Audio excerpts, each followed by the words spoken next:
John Berry, Kenilworth again. This is moving right along. Yeah, I had two things. One, a quick one at the end, but the main thing was on golf. Peter Scull, who's kind of more interested in golf than I am, Oprah'd a bunch of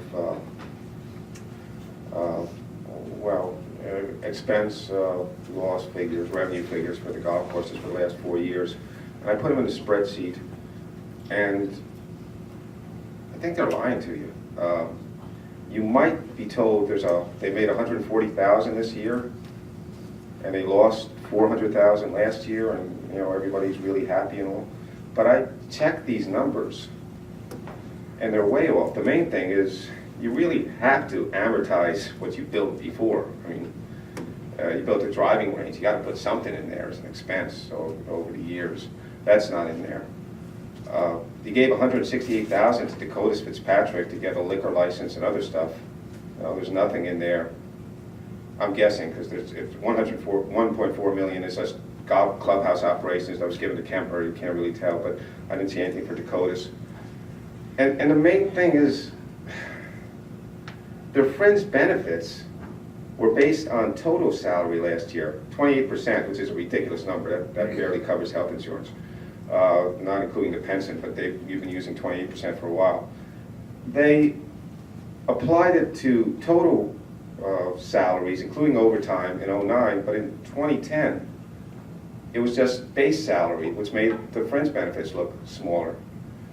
The other thing was that they gave like $800,000 to Kemper for construction management. Now, you can't have it both ways. If you're not going to amortize, you really have to put in the whole $800,000. So adding all this in, the golf operations lost $1 million, probably more, during the year.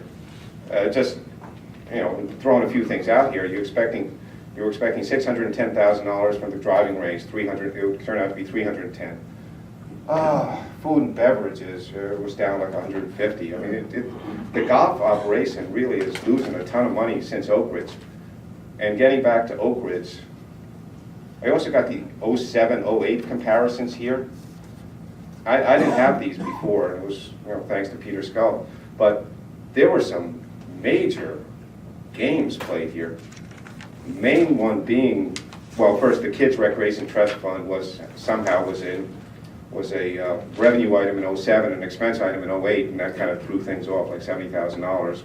What happened there, I don't know, but the expenses were allocated proportionally among the 3 golf courses, and Oak Ridge was the smallest, so they got the biggest chunk of that.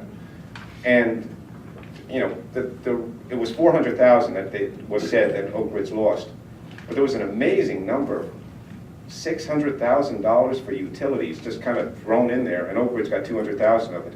In 07, that line item was 0. So unless in 08 you had a nuclear regeneration plant on the 7th tee, $600,000 is 20% of the entire revenue that Oak Ridge brought in. So it looked like these phony numbers caused you to close Oak Ridge for no particular reason. That's pretty much it. I wanted to get that out.